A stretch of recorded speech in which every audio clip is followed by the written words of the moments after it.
Now we got people coming on. There you go. Now we got it. Hello, everybody. There we go. It started. So I can get going now. Hey, everybody. Welcome to another cyber coaching session with me, your cyber coach, Lee Reed from thekeeper.co.uk. Now, you're probably noticing I'm in a mask. It's so I can be closer to the person within this coaching A. And obviously, with it being Mental Health Week, we've got a special guest that's come in that's willing to share their story. Now, I didn't want it to be miles away, so I'm going to keep my mask on. And it just allows them not to have to suddenly shout at you guys. And hopefully, you'll all be able to hear what they have to say. So I'm going to pass you over in a second. We're going to go through a few little things. And if you have got any questions, because it is Coaching A, feel free to throw them in. We're obviously looking at as many positive questions as you can. If obviously you've had experiences like this, don't be afraid to ask some advice. And it would be good to have advice coming from one of your peers. So the person brave enough and stepping up today is actually someone you're going to know very well. The people that watch lives, the people that come into sessions, you'll know this person very, very well. And they've got a massive story to go through. And the person who obviously is quite nervous on this one because it's the first time she, yeah, that might help a little bit, has done a live on her own. And her name is, are you ready for this? Jess. It's Jessica Crown. And she has come on and she wants to share her story with you guys. And with it being Mental Health Week, we thought this is a massive one to share. Now, I'm going to hand over to her to tell you a little bit about the story.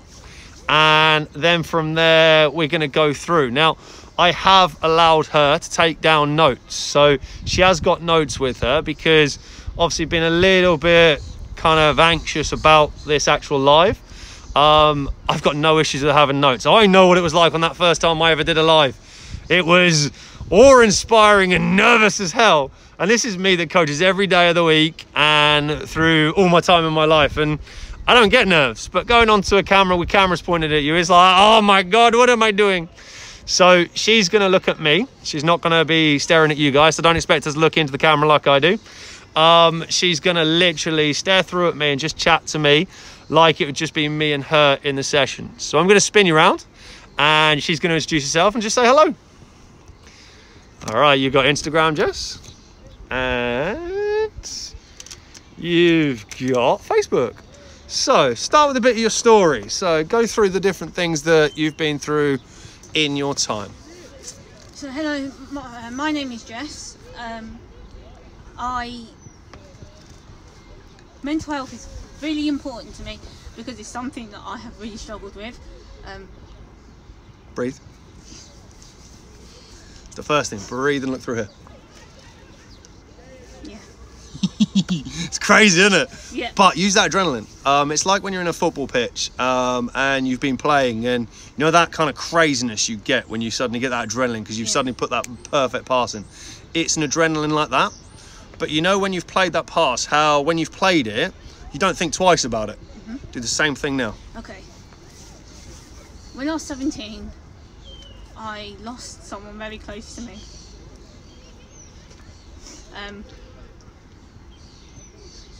I lost my nan. What was her name? Bar Nan, obviously. Well, that's a funny story. Her name was Florence, but everyone called her Vicky. I don't know why. I was going to say, you need to explain that one now. I don't know why. My mum's told me, but I can't actually remember. Sorry. No, not at all. You're going to make me cry at this rate. I'm putting my mask fully on my face. And that's when I really began to struggle with mental health. So before we go on to that, tell us your favourite story about your nan. So I was getting badly bullied at school because, as Lee's mentioned before, I used to be a lot bigger.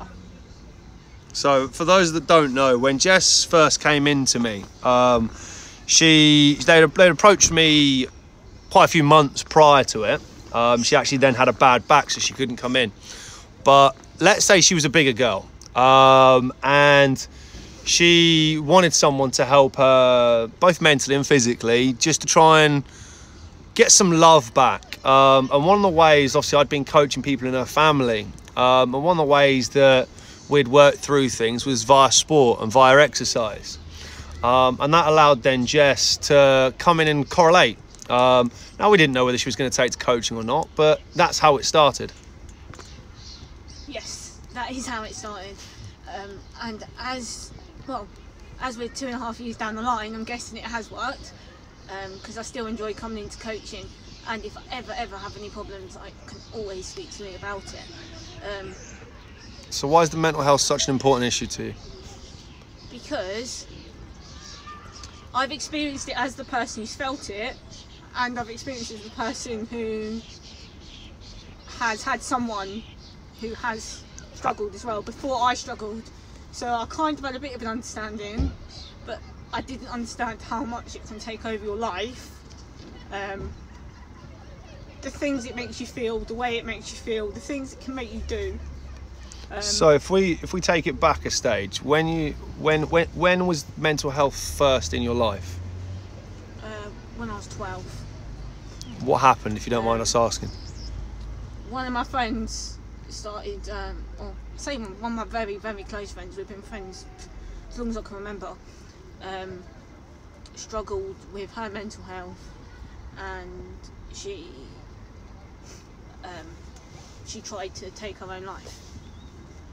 Okay, we won't go into how she did, because it's the last thing we want to try and encourage anyone to do, but was there a way she came out of it? Was the way... What did you see from it?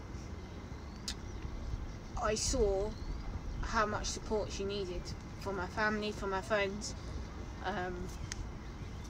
Having someone at such a young age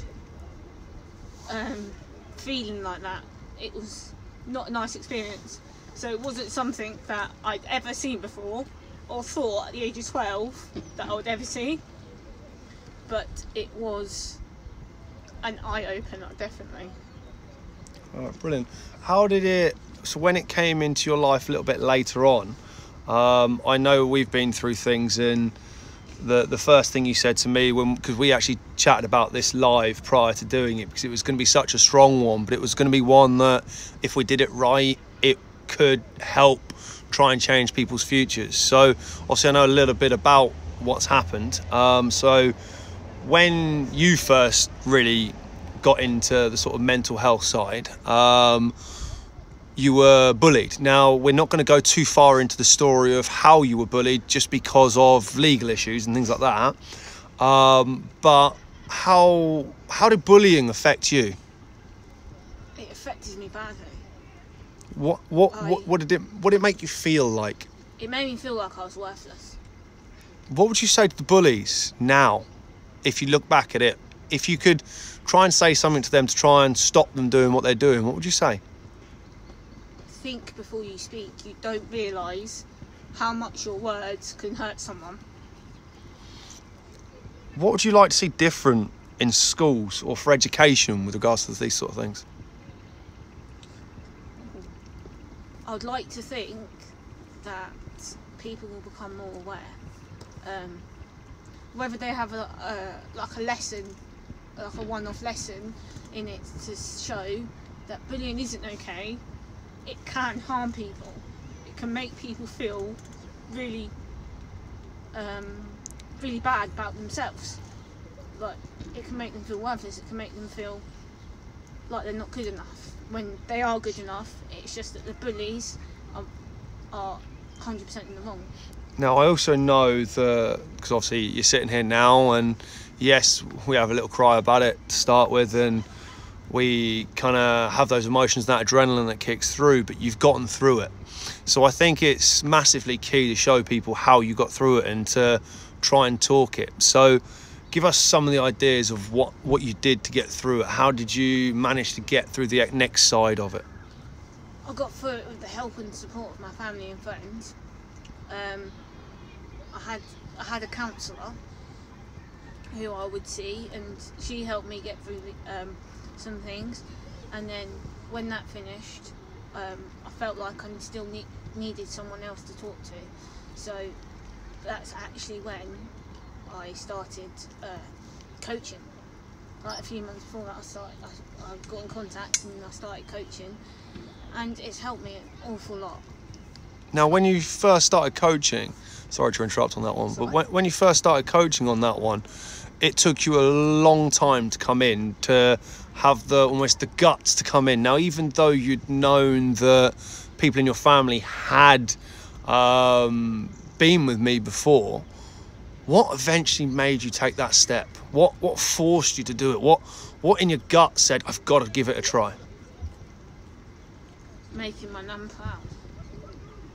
So it's to have that end goal. It's to have that next phase, that next push where you could next go. And when you say to make your nan proud, explain that in a little bit of detail.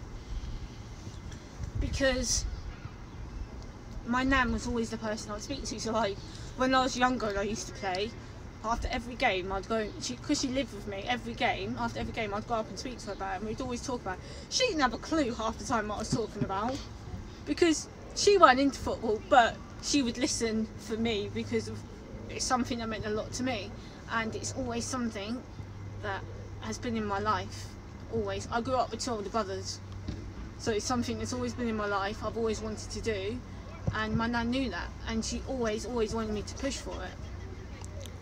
And how do you make her proud now? By overcoming problems. A wise person once told me to have possibilities, not problems.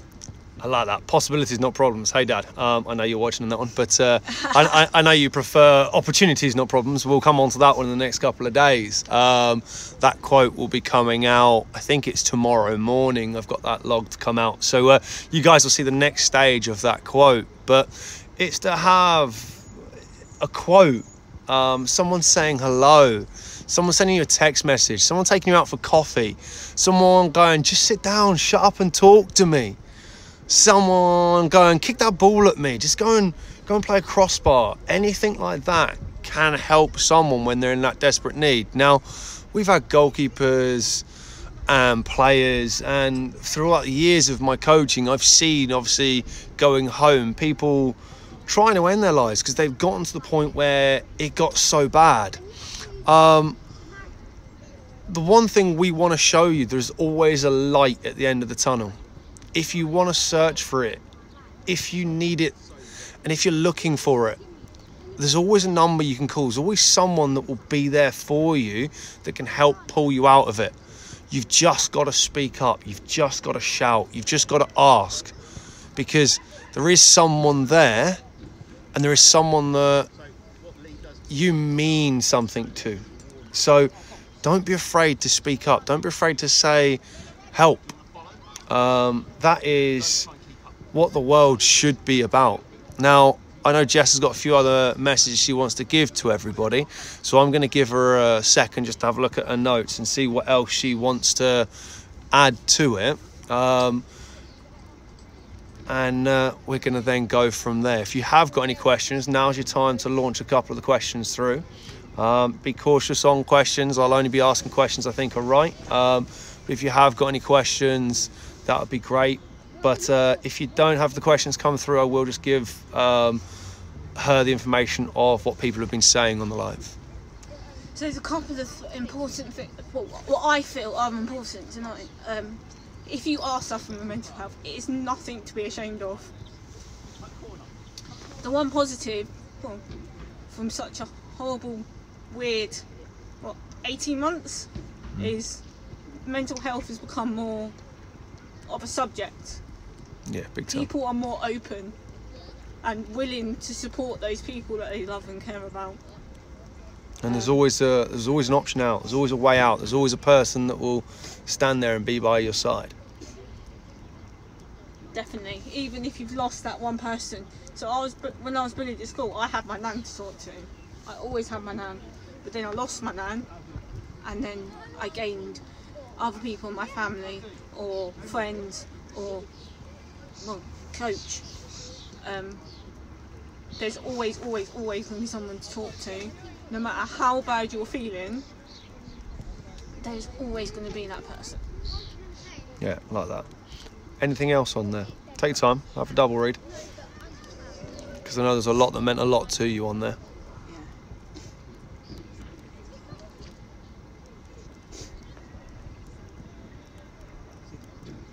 I think I said this one, but I'll say it again just in case.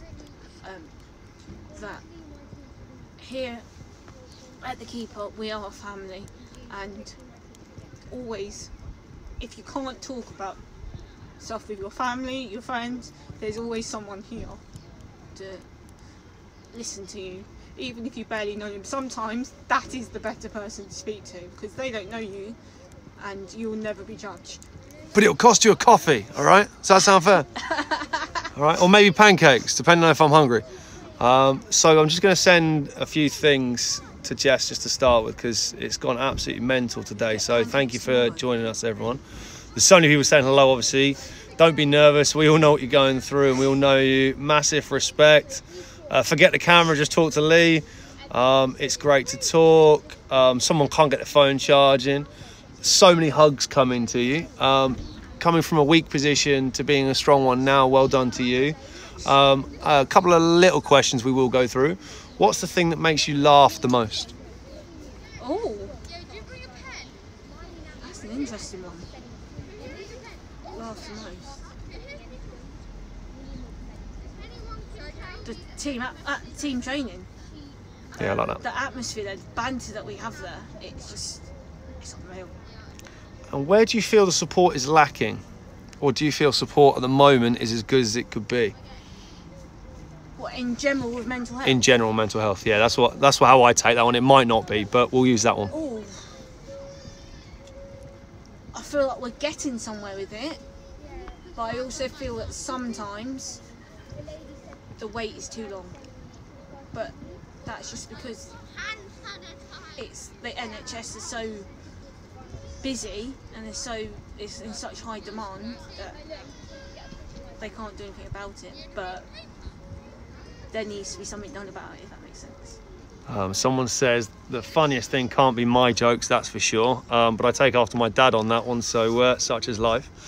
So just a couple of, let's send some loves and likes up the screen for Jess, because I'm going to spin it away from her, because I know it's been a little bit of a crazy 10-15 minutes for her. I'm going to take back over. So back into Insta and Facebook. You're coming back round now.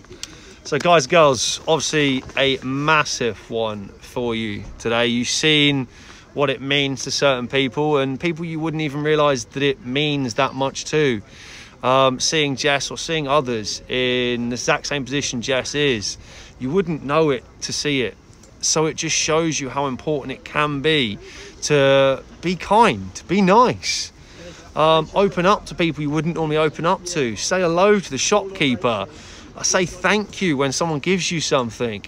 Something as simple as that can make someone's week, let alone their day. So guys, girls, from me, from everyone at thekeeper.co.uk, from one hell of a live, and from obviously Mental Health Week, I'm not even going to say see you. I'm going to say adios, mi amigos.